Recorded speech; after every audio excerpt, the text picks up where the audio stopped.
I'm Matt Jordan. I'm the head of talent for the Ogilvy Group. For those of you who don't know what Ogilvy are, or what they do, we're an advertising group of companies. So in theory, the correct term is a communications group. So within this beautiful building here on the left, Sea Containers, which is right next to the Oxo Tower on the South Bank, we have, depending on who you talk to, 10 or 11 operating companies within the group. Each of them do a slightly different thing to the next, ranging from your traditional advertising, so the big kind of TV ads you see, right down to the really kind of niche common health stuff. Within that building and within those operating companies are these world-famous brands you'll know very well. These brands have a kind of an expectation on a group like Ogilvy on delivering the best. So within this building, within these brands, there are circa 1,500 staff at any one time, given you add a couple of freelancers here or there to that. So it's a very broad, very diverse set of companies and an even broader set of staff within it. There's kind of as I say, an expectation, particularly from advertising agencies, that the type of people that we have, the type of brands that there's a level of expectation from, all demand a certain caliber. And that goes from the exec level right the way through to the entry level and the graduate people. So historically, Ogilvy as a group have a number of different schemes that are driven at specific verticals. So, for example, there is what we call the fellowship scheme, which is driven at account handling and project management. But there wasn't anything that was driven specifically at creative. So there was a bit of a kind of an empty space that really needed attending. So what's quite interesting is that what I'm about to show you was all very proactive. It wasn't a brief from the exec team saying, we've got to do this, we've got to do that. This was something that myself and two other colleagues came up with. But the four kind of staples of what we were looking for, and for those of you who can't read it, it's keep it simple, make it diverse, keep it short, and make it industry relevant. So we ended up with what we call the pipe. The chap in the picture here is David Ogilvy, the reason the agency exists, and he was very famous for smoking a ridiculously sized pipe. The pipe is a bit of a play on words, it's a pun. The idea was that we wanted a pipeline of graduate, intern kind of level coming through. And the major reason why Dave Ogilvy is such an inspirational figure is because he came in and founded this company and grew it organically. The whole point of this scheme is that it's producing the next wave of creative talent. If they choose to leave the organisation, that's fine, but the whole point of starting them out in their careers as creatives and taught the Ogilvy way versus another agency is what it's all about. So in short, the pipe is a 6-month intern scheme. It started last September, so it was launched around kind of May time. It's paying the London living wage, and the idea is that you will experience life across all of these agencies, not specific to anyone at any time, and you will be there for 6 months. It's pretty unique. So we started out by recruiting for it through social. Twitter, Instagram in particular. This is a tweet that somebody had found which says people should RT retweet the shit out of that. Advertising is made up of white middle-class men, and Ogilvy UK are actively trying to change it. So already the diverse element has come out. The whole point of attracting this new wave of talent was that they could experience life and could become a David Ogilvy. The parameters in which we were recruiting for this entry kind of criteria were pretty simple. There was no upper age limit, there was no experience required, and there was no educational requirement. So we were targeting a diverse group of people from the outset. So we were trying to avoid a stereotypical advertising exec. So unfortunately, across Adland, there is a stereotype, and I was talking about this at some of our roundtable sessions earlier, in that there is an expectation from chief execs and senior creatives within our group of companies that they always look to hire in their own image. So there's a traditional kind of background where people go to the same ad schools, they're taught by the same people, they work on the same sorts of briefs when they're beginning their careers. And what unfortunately happens is, what kind of happens in other industries and other sectors as well, is that you end up with identical carbon copy people who are all behaving and thinking the same way. The whole point of this scheme was that we were actively trying to get away from all of that and looking for people that are literally a raw diamond. So we created 3 different types of poster. These were seeded out across social. They were posted in skate parks, in youth clubs, all around the country.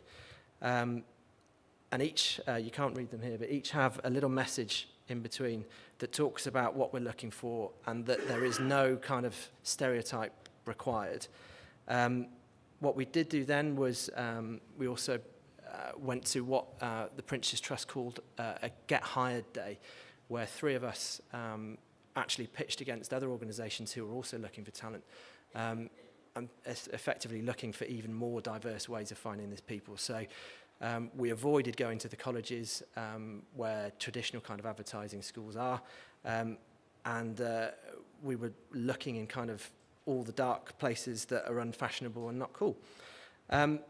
So it's a bit of a wordy slide, but the period of time, the 6 months that they're with us, they're taught 3 different areas, the 3 Gs. So they go through 3 different studies. Graft briefs, which are where you hone your talent a longer period of time. Glory, which are all the fashionable TV ads. And then you get grenades. Grenades are, every sense of the word, very small budget, very little time, and you're often expected to kind of use social media and launch these, particularly in PR agencies and things like that. So one of the major things that people don't get in creative organisations is creative director training. So for those of you that don't know, creative directors are people that will often work in pairs, so a creative team. So what's called an art director, somebody who can effectively make something look beautiful, and a copywriter who can draw the copy. And combined, they become a very conceptual source of ideas. The Pipe and the 14 individuals that we eventually hired are effectively a creative department within their own right. So you can drop something in from a Hellman's or a Cronenberg, and what you'll get out is 14, 15, 50 really unusual ideas of things that they could do, but depending on what the client is looking for, whether it's to sell more beer or to more products off the shelves or whatever. In this period of time, they're shaped, they're honed, they're mentored. Each individual who joins the organisation will have somebody in a senior position with the organisation that they can fire ideas at, no matter how stupid. The problem that we have in this organisation and in all the other kind of organisations across the sector is that it's an overnight promotion into this creative director post where often there is no training. So the whole point of this part of the pipe is that they will get this on hand. In order to get to our 14 people, we asked quite simply for them to all submit a piece of their creativity. This could be absolutely anything. We had illustration, we had YouTube videos of people dancing, we had skateboarders, we had somebody who'd been commissioned by the Barbican to be a slam poet. I still don't know what that means, by the way, but the range was unbelievable. We had 700 applications. We needed to whittle them down. So myself and the other 2 correctors, Johnny and Angus, who you'll meet in a video shortly, whittled through these individuals to get them down to 200. So pieces of work that impacted us, resonated for whatever reason, or were just physically beautiful. We needed to get to 200. We got to 200. Once we'd reached 200, they responded to a brief, which we'd set them, which they had to respond to over Instagram. So within this, we had an ex-policeman who was, I think he was 68, 69, didn't have an Instagram account. So we helped him set one up, and he was able to apply. The idea was that we actually bought absolute banger of a car. You can see it there. It's a red Vauxhall Corsa. And they had to sell it for us. So some of the responses you can see there, one individual thought that he could stick it on the roof of our building and use it as an Airbnb so people could stay with it overnight. So really diverse, very unusual. So those 200 responses were then scored right the way across the agency. The whole agency saw them. They had to pick their top 3. So in that top 3, we got to 50. Those 50 were then brought in, and we went through some fairly vigorous speed interviews with the top creatives in our building. We all had the same criteria, but each individual was to ask a slightly different question using our 3 core values, which are courageous, generous, and Lucy, I've forgotten it. What was it? Curious, there you go, sorry. Curious, generous, and courageous, sorry. And in these speed interviews, they're to demonstrate these qualities. We ended up with 14 individuals. So I got them to prepare a little video for you, which I'm going to show you. These are the 14. They are every bit as naughty and as mischievous as you could imagine. We have, typically the day I shot this, there were 2 missing. But within this range of people, you have a sign writer, you've got a forensic scientist, a songwriter. The songwriter, Yolanta, in the middle, was somebody who we got through our Get Hired Day at the Prince's Trust. She's actually starred on Avenue Q in the West End. You've got a satirist, a magazine editor, fashion writers. They are just an incredible bunch. And I got them to prepare this video, which I'll show you.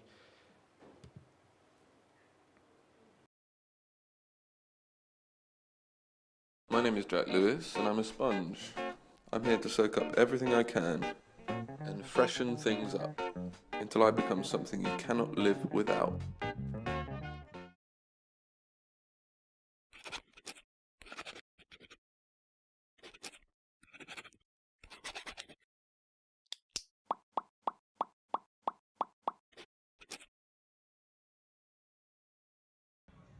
I am snow leopard, not sheep. I will not follow the flock, for I bleed creativity. Hi, I'm Steve Joe Paul, and if I was an object, I'd be a MacBook because I'm sleek and minimal in my design.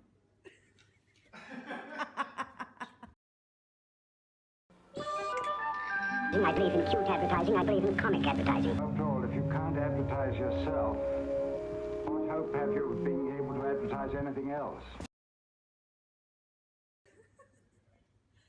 I'm Sebastianella. I would be this sofa because it's ginger and belongs in Ogilvy, like me.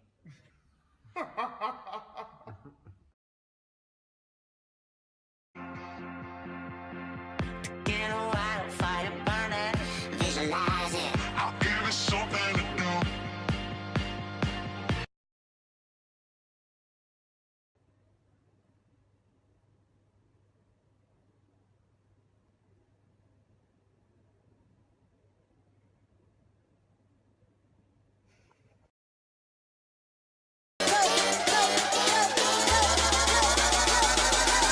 Don't that feel real funky, y'all?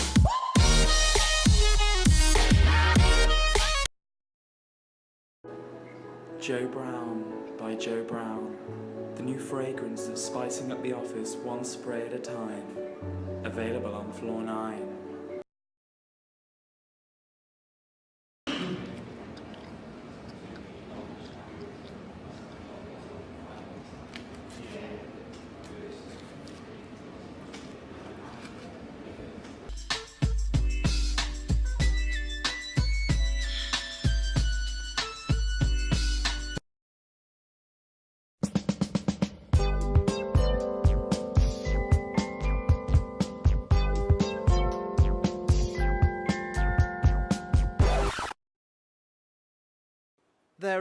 They're 5 months in, and they've had an incredible time. They've also won an incredible amount of business for the group. And I thought I'd show you a couple of examples of the things that they've done. This is for a piece on Skoda. I won't read it out, but I'll send it around afterwards. You can have a look. Big brands like Pizza Hut have used them. Even British Airways, one of our biggest clients. This is something we did for the National Citizen Service. Particular favourite of mine for Pizza Hut.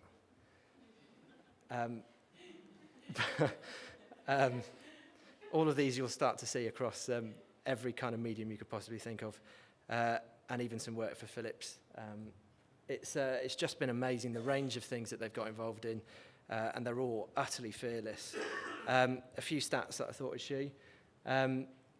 They've had 33 briefs across the agency from 6 different operating companies, which is an improvement area for us because there are 6 operating companies, or 5 or 6, that are yet to utilise them properly. They've won 3 pitches, so totalling something in the region of around £15 million for the group, which is quite incredible for creatives that technically don't have experience in the organisation, in the industry. And that's only from 16 ideas that they pitched to clients, so it's quite phenomenal. In that period of time, The Independent labelled us at 3 months in, only halfway through, one of the 7 best graduate schemes, which is ironic because it's not a graduate scheme. Quite an accolade for us, as I say. We were only halfway through and we'd won something, which was just amazing. What I'm going to show you now is a video which Campaign, which is our industry magazine, shot just after we'd won this piece of business for The Independent. It goes over some of what I've talked about already, but it interviews 3 of the pipe team at the end, which I thought would be quite interesting for you to see.